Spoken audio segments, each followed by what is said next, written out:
زنا سے بھی زیادہ وہ ہے اپنے ہاتھوں سے اپنے اوپر غسل کو فرض کرنا. مجھے اس سے آسان اور اس سے باحیا الفاظ اس گناہ کے حوالے کی تشریح کے لیے نہیں مل پا رہے ہیں کہ لوگ اپنے ہاتھوں سے نوجوان حمام کے اندر بیٹھ کر، بیت الخلاء میں بیٹھ کر، تنہائی میں بیٹھ کر اپنے ہاتھوں سے اپنی عصمت سے کھیلتے ہیں اور وہ اپنے ہاتھوں سے اپنے اوپر غسل کو فرض کرتے ہیں. یہ کیا ہے؟ اللہ کے رسول صلی اللہ علیہ وآلہ وسلم فرماتے کہ جو اپنے ہاتھوں سے اپنی شرمگاہوں سے کھیل کر اپنے اوپر غسل لازم کریں، آقا فرماتے اللہ کی، سارے فرشتوں کی اور مجھ محمد کی اس پہ لعنت ہو. حضور جس پہ لعنت کریں. جو بے باک لڑکے ہیں، بے باک چھوکرے ہیں، وہ تو زنا کے اڈوں تک جاتے ہیں، لیکن نام میں ہاتھ جو شریف کہلاتے ہیں وہ ڈرتے ہیں کہ زنا سے پکڑ نہ لیے جائیں، عزت نہ چلی جائے، تو وہ اکیلوں میں، بستروں پر، مکانوں میں، دکانوں میں، تنہائیوں میں اپنے ہاتھوں سے اپنے سرمایے کو برباد کرتے ہیں. میں اپنا دل کا درد اپنے ان بھائیوں تک پہنچانا چاہتا ہوں اور آپ کے توسط سے دنیا بھر میں میرے جو نوجوان اس فعل بد میں گرفتار ہیں جس پر رسول پاک نے لعنت کی، اللہ نے لعنت کی، حضور علیہ الصلوۃ والتسلیم کے غلاموں جو اپنے ہاتھوں سے اپنے اوپر غسل فرض کریں، قیامت کے دن ان کو زانیوں سے زیادہ سخت عذاب دیا جائے گا. زنا کرنے والوں سے بدترین عذاب ان لوگوں کو دیا جائے گا. اور میرے آقا علیہ السلام فرماتے ہیں قیامت کے دن کچھ لوگ ایسے ہوں گے جن کے ہاتھ حاملہ ہوں گے، ہاتھوں پر حمل کے آثار ہوں گے. صحابہ نے عرض کی یا رسول اللہ، لوگوں کے، مردوں کے ہاتھ حاملہ ہوں گے. آقا فرماتے ہیں ہاں، جنہوں نے اپنے ہاتھوں سے اپنے اوپر غسل فرض کیا ہوگا. اشاروں کی زبان میں اس کا مفہوم عرض کر رہا ہوں. قیامت کے دن وہ اس حالت میں اٹھیں گے کہ ان کے ہاتھ حاملہ ہوں گے.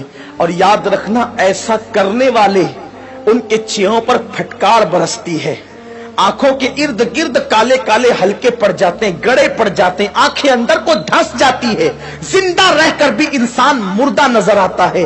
اور اگر 1 مہینے تک یہ فعل بد کر لیا ساری زندگی اس کی عادت پڑ جاتی ہے. ایک وقت تو وہ آتا ہے کہ انسان شادی کے قابل نہیں رہ جاتا.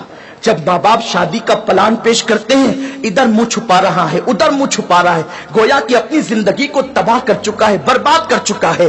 سنی دعوت اسلامی کے اجتماع میں آنے والوں، وقت کے اختصار کو ملحوظ رکھتے ہوئے بس اتنا پیغام آپ کو دے دوں، اگر آج سے پہلے کسی نے اپنے ہاتھوں اپنے اوپر غسل فرض کر کے حضور کی لعنت مول لی ہے، اللہ اس کے رسول کی لعنت کا وہ شکار ہوا ہے، اللہ اکبر، تو وہ آج اس سنی اجتماع میں سچی توبہ کرے.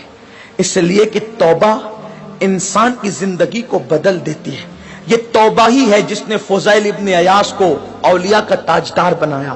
یہ توبہ ہی ہے جس نے بشر حافی کو بغداد کے میخانے سے نکال کر کعبے کا مجاور بنایا اور 2 لاکھ حدیثوں کا حافظ بنا دیا. یہ توبہ ہی ہے جو انسان کو بہت بلند مرتبے تک لے جاتی ہے. آج سچی توبہ کر لیں، اس لیے کہ توبہ کرو گے نجات پاؤ گے. ایک حدیث پاک کا خلاصہ اختصار سے اور اپنی گفتگو تمام کروں. جب بھی ایسے گناہ کرنے کو دل چاہے تو اس وقت اتنا سوچنا کہ اللہ دیکھ رہا ہے. اگر یہ سوچ کر کے گناہ چھوڑ دیا تو زندگی کامیاب ہے. میرے آقا علیہ السلام نے اس حدیث کو، عبداللہ ابن عمر کہتے ہیں میرا بچپنا تھا، کم و بیش 7 مرتبہ میں نے حضور سے یہ حدیث سنی ہے. آقا فرماتے ہیں کفل نام کا بنی اسرائیل میں ایک شخص تھا، ایک جوان تھا، گناہ کرنا اس کی عادت تھی. ایک مرتبہ ایک لڑکی کو پیسوں کی ضرورت تھی، محلے میں کسی نے نہیں دیا، سینکڑوں کی ضرورت تھی، اس نے ہزاروں دے دیے.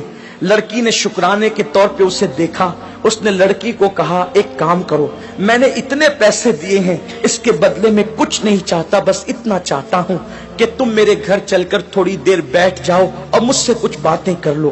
لڑکی چلی گئی، اس نے ساری کھڑکیاں اور دروازے بند کر دیے اور لڑکی کے ساتھ بیٹھ کر باتیں کرنے لگا. جب کھسک کر کے آگے گیا تو لڑکی کے بدن پر کپ کپی طاری ہو گئی، وہ اٹھ کر کھڑی ہو گئی. اس نے پوچھا اے لڑکی تیری مدد کسی نے تو نہیں کی، پھر آخر اس کھڑکی دروازوں کے بند ہونے کے بعد تو کس سے ڈرتی ہے؟ تو لڑکی نے جواب دیا کہ کوئی نہیں دیکھ رہا ہے، کفل تو نے 1000 بار ایسے کام کیے ہوں گے، لیکن آج سے پہلے میں نے ایسے کوئی کام نہیں کیا، مجھے ڈر لگتا ہے اگر قیامت میں میرا اللہ مجھ سے پوچھے گا تو نے یہ گناہ کیوں کیا، تو میں رب کی بارگاہ میں جواب دینے کی طاقت کہاں سے لاؤں گی؟ میں اللہ کو جواب نہیں دے سکتی، اس لیے میں ڈر رہی ہوں، وہ مجھے دیکھ رہا ہے۔ کفل نے کہا اگر وہ دیکھ رہا ہے تو تو یہاں سے چلی جا۔ لڑکی چلی گئی، ادھر لڑکی گھر سے باہر نکلی، ادھر موت کا فرشتہ گھر میں داخل ہوا، کفل کی روح نکالی۔ اللہ اکبر! یعنی اگر کفل گناہ سے نہ بچتا تو کس حالت میں اس کو موت آتی، ذرا سوچیں۔ بستروں پہ لیٹ کر اپنے اعضاء سے کھیلنے والوں کو میں پوچھنا چاہتا ہوں، گندی تصویریں دیکھ کر اپنے اوپر غسل فرض کرنے والوں کو پوچھنا چاہتا ہوں، زنا کے مناظر دیکھ کر اپنے جذبات پہ بے قابو کرنے والے میری قوم کے جوانوں سے، میرے بھائیوں سے پوچھنا چاہتا ہوں، میں اپنے قوم کے مستقبل کو کتنا تاریک دیکھوں۔ جو قوم کبھی مصلی پر رات گزارتی تھی، پاک آنکھوں کو رو رو کر کے پاک کرتی تھی، آج اس قوم کے جوان بستروں پہ ناپاک ہو رہے، اپنے ہاتھوں سے ناپاکی کو خرید رہے۔ اللہ اکبر! سوچو اگر اسی حالت میں موت کا فرشتہ آ گیا اور موت آ گئی تو اللہ کو کیا جواب دو گے؟ کیا منہ دکھاؤ گے رب کی بارگاہ کے اندر؟ اللہ اکبر! کفل جیسی وہ لڑکی گھر سے باہر نکلی، موت کا فرشتہ آیا، کفل کی روح نکالی اور کفل مر گیا۔ جنگل کی آگ کی طرح یہ بات پھیل گئی پورے محلے میں، کفل مر گیا مر گیا مر گیا۔ کچھ عابدان اور زاہدان نے خشک نے باتیں کی، اتنا پاپی تھا، پتہ نہیں اس کا منہ کیسا ہو گیا ہوگا۔ ایسے میں کسی نے کہا کچھ بھی تھا لیکن کلمہ پڑھنے والا تھا، اس کی میت میں جانا تو پڑے گا۔ جب لوگ اس کی میت میں گئے تو اس کے گھر پر قدرتی قلم سے لکھا ہوا تھا کہ کفل اللہ سے ڈر کر ایک گناہ سے بچ گیا، اللہ نے اس کی ساری زندگی کے گناہوں کی مغفرت فرما۔ آؤ ہم بھی سچے دل سے توبہ کر لیں، رب کو منا لیں۔ زندگی کا کوئی بھروسہ نہیں، اور اتنے بڑے اجتماع میں آئے ہو، میں تو بس اتنا کہتا ہوں یہاں سے جاؤ تو یہ عزم لے کر جاؤ، انشاءاللہ نہ گناہ کریں گے نہ گناہ کرنے دیں گے۔ اپنے علاقوں میں جا کر سنی دعوت اسلامی کی شاخیں قائم کریں گے، برکات شریعت کا درس دیں گے، اجتماعات کریں گے تاکہ ہمارے نوجوان گناہوں سے بچ سکے۔ ممکن ہے اپنی فغاں سے چند لوگ ہی بچ جائیں تو یہی اپنے لیے نجات کو کافی ہے۔ اللہ تبارک و تعالیٰ سے دعا ہے میرا اللہ مجھے آپ سب کو عمل کی توفیق دے۔ باتیں تو بہت ہے لیکن وقت مختصر ہے۔ یہ قصہ لطیف ابھی ناتمام تھا، جو کچھ یہ قصہ لطیف ابھی ناتمام ہے، جو کچھ بیان ہوا وہ آغاز باب تھا۔ گفتگو کے درمیان کوئی غلطی اللہ معاف فرمائے۔ وما علینا الا البلاغ۔